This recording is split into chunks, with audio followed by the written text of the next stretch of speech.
Hi, my name is Lauren Dessert, and I am a 2D mixed media artist based in Pittsboro, North Carolina. This exhibition is called Inner Space, and it's a collection of my latest work.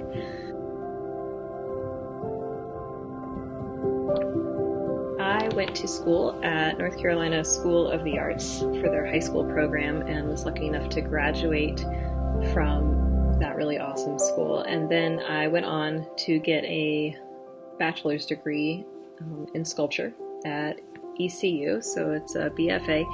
And then from there I went on to get my master's degree in sculpture as well from the University of Massachusetts Dartmouth. Also a focus on sculpture. And I've worked in various media. So I work in clay, I work in painting and drawing, I work in cloth. Done a little bit of metal work, although that's not quite my cup of tea. But anyhow, I am most recently working with painting, and I've started to include a little bit of sculpture in my paintings. I'm also an art educator. I've been painting and making art for over 20 years myself, and I've been an art educator for around 10 years, and I have worked with children in public schools, school enrichment programs, community art centers, and other art venues.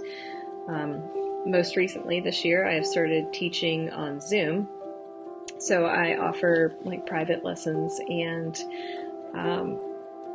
art lessons through other venues through Zoom, which is super fun because I can teach right from my home studio and the kids can kind of see what I'm working on.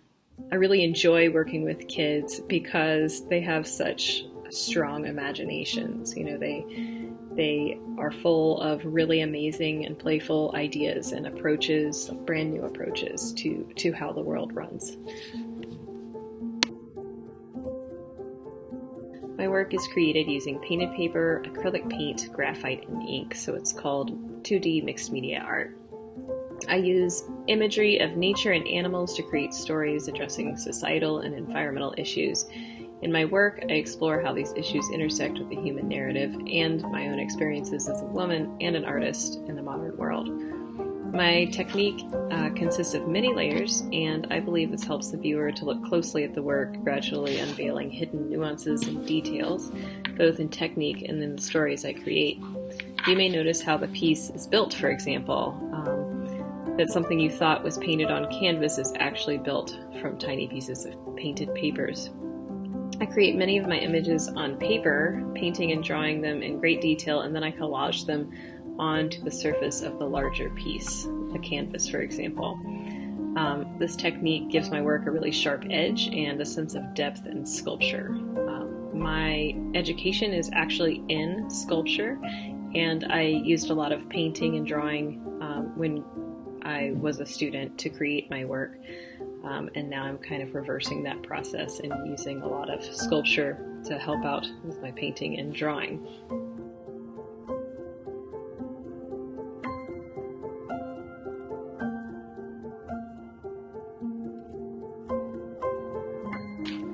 I would describe the way I use imagery as storytelling. My work is very narrative, but you don't get to see the whole story. You only get to see a glimpse.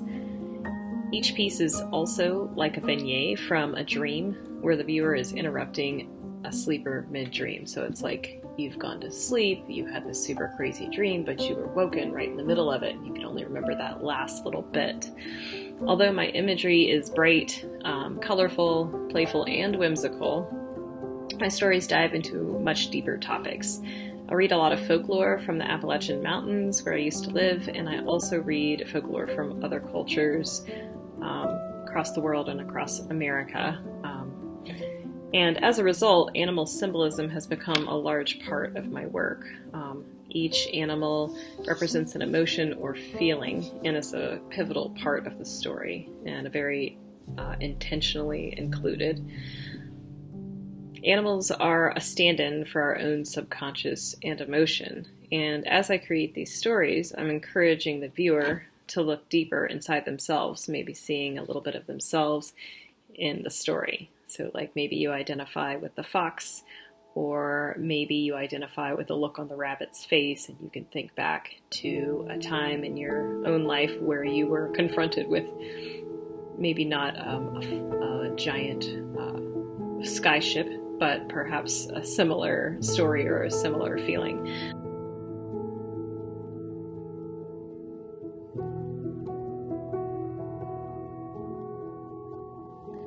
I focus on a few different themes in my work. Some of the themes I'm most passionate about are how we interact with others, how we interact with ourselves, and how we interact with the environment. Many of these animals that I use are native to my home state, North Carolina. We live in the woods in the Piedmont, and we see a ton of wildlife, rabbits, foxes, toads, turtles, luna moths, and various species of frogs included. Some of my favorite characters are the rabbits and the foxes. I would say they're kind of the main characters. The rabbits are symbols of abundance, fertility, and happiness, understandably, across many cultures, and they are my little heroes or protagonists. The rabbits and crows are guides, decision makers, and messengers, and they are very clever, so they're always bringing warnings or reminding us to be vigilant and make good decisions in these little stories.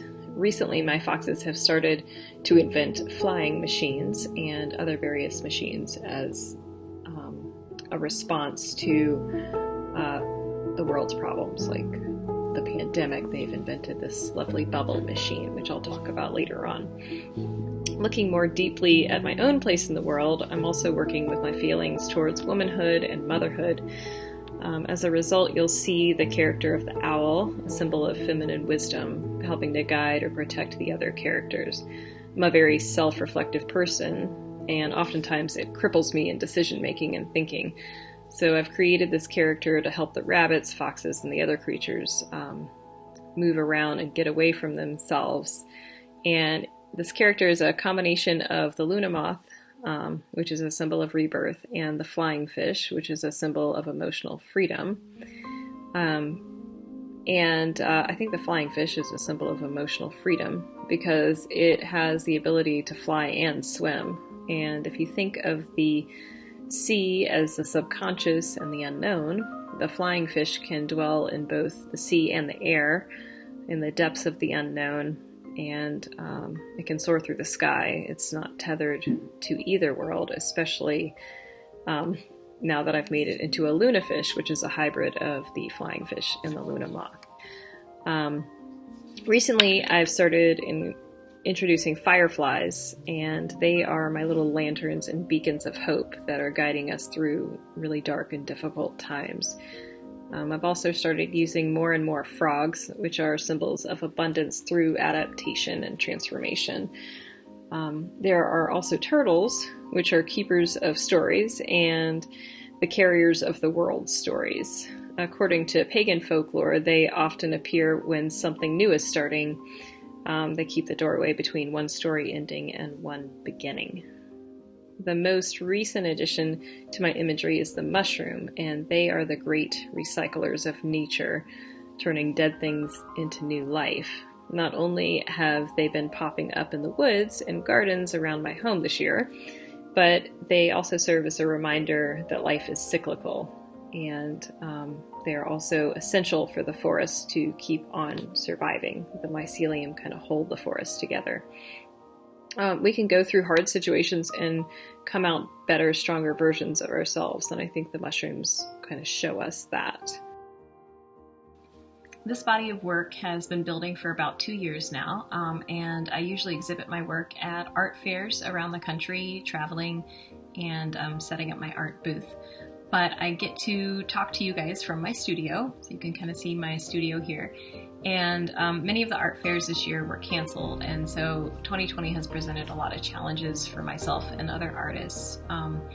But these pieces have mostly never been in public before, so they are brand new pieces.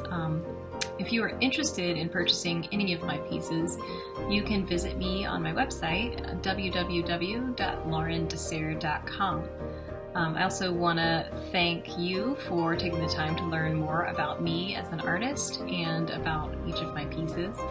And I want to invite you to come to the Halle Cultural Arts Center in Apex, North Carolina, now through November 20th, 2020. The exhibition will be up. I also want to thank the Halle Cultural Arts Center for making this exhibition possible.